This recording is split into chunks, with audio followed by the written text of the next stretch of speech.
I'm Jana with Kindred Connections. We have been around since 2015, and the reason that we have gotten to come to Central Oregon is because myself and a couple of other people saw a need for kids who don't belong. The reason I saw it is my husband and I adopted a little boy from foster care when he turned 4.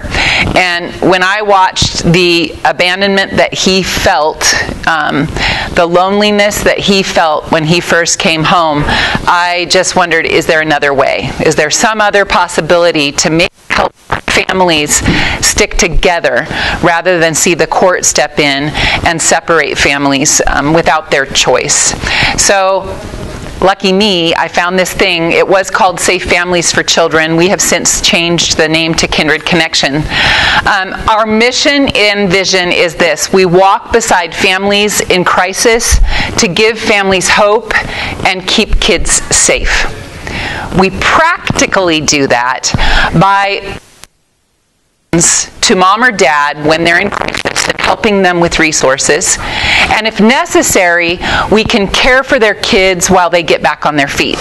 That can be as little as a couple of hours if it's an appointment that mom or dad may need to go to, and it can even be very long, up to years, as long as if what we're doing is helping that family stick together. To not get caught in the weeds, we don't want to have the family become codependent, but that we really support the family so that they can stick together and do what they really want to do, and that is be a family together. They all choose to participate in the program, so those who are being helped and those helping are all volunteers. They volunteer to be a piece of the program, and they volunteer to help the families. The folks who help in Kindred Connections are all the boots on the ground hard work is done by volunteers, most of them from within churches. They're vetted, background check and fingerprints, home assessment if they are caring for kids in their home, application process, a training time. So we get to know who these people really are. Our staff gets to know them well, and then we try to make matches so that all parties can have a healthy and good relationship and help this family stick together. I have a story or two, and the first one is very recently we had a person from an agency that was helping families that are without homes gave us a call and said that there was this mom who was getting ready to have her baby, but she had no place for her 12-month-old while she was delivering the new baby, and dad would want to be involved if there was someone that could care for their child. So they gave us a call and saw if maybe there was a connection that we could make. And though we typically can't do connections so fast, and because this baby was getting ready to be born, it did need to be done quickly, but we did. It was actually in Bend this baby was being born, and we found a family on the north end of Bend that was willing to come meet me at the hospital. So I met the mom and dad and this little 12-month-old girl, and mom is getting ready to walk in and have this baby, and then this host family, we call them host families that care for these kids, this host family met us there too, and we worked out all the logistics inside the hospital, and then we went out to the cars to move car seats and stuff, and dad was just really overwhelmed as he came to trust us very quickly that we could just stop everything we were doing and care for this little kid, just out of the goodness of someone's heart. No one's paid to do that voluntary work. And so he put his little girl into the car seat of this host family, and you could see he was having a hard time saying goodbye and encouraging her that everything was going to be just fine. You don't have any idea who these people are, little girl, but you're going to be okay. And then he turned around, and with tears in his eyes, he just grabbed hold of that host family mom, and thanked her that he would be able to be relieved and know that his kid was safe while he was at the hospital with his wife having their other baby, because they just didn't have any familial support or friend support in Central Oregon. They almost even drove back to California to have their daughter, to have this baby, because they didn't have the support they needed to care for her. And so how cool is that? That just quickly we were able to make a connection and help this family stick together, and no one from the state had to step in and say, you probably can't do this. We'll step in and take your child. And we didn't need to see that happen. And that family is still together today and being supported a bit by that host family too. Dad is looking for work, and they're kind of connecting and seeing if there can be a way to help Dad find work from knowing this family. We help kids in all different ages. We say 0 all the way to through high school. And a few years ago, we met a boy named Uriah. His mom had a new partner, and the partner didn't like Uriah. Uriah and this partner didn't get along.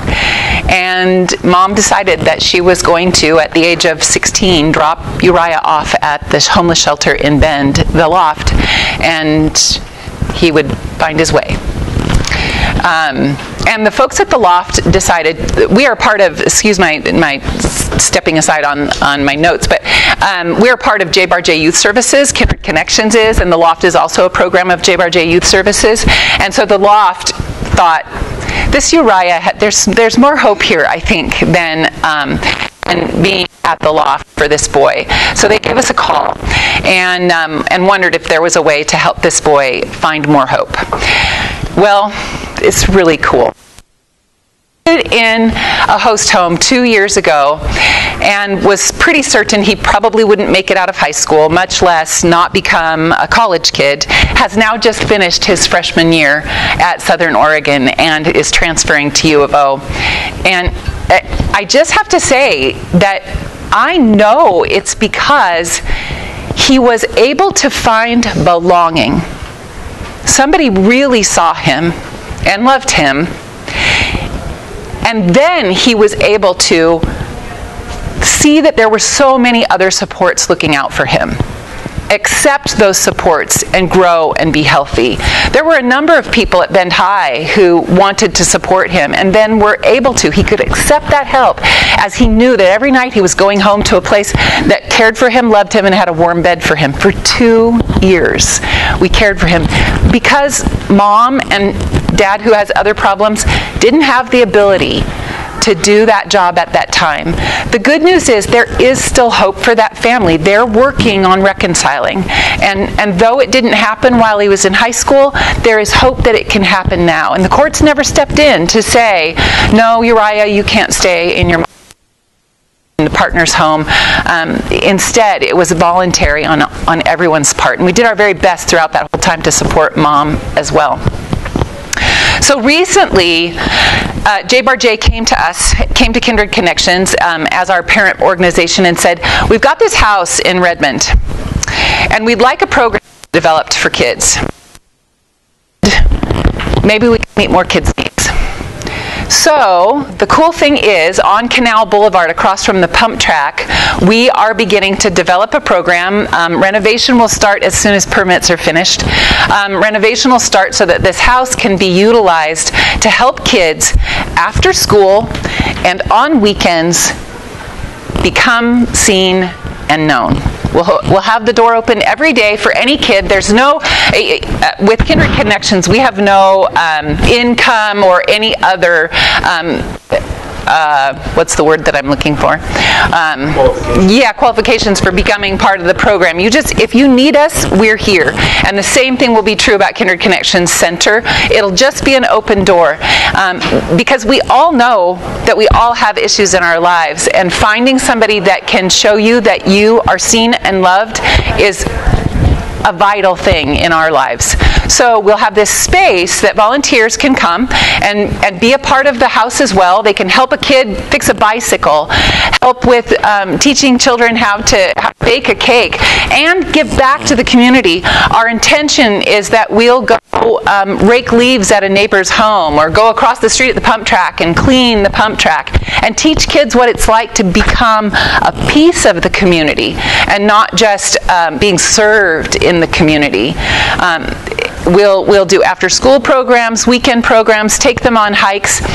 Secondarily, there will be 2 bedrooms in this home that when needed, we can have a kid for a very short period of time while maybe we're waiting for one of our host homes to open or another one of the programs from within JBRJ that the kid might be moving on to, grandma's house or the loft, that they can stay and feel safe and while they're waiting to move on to that other place that's waiting for them or that will be available to them.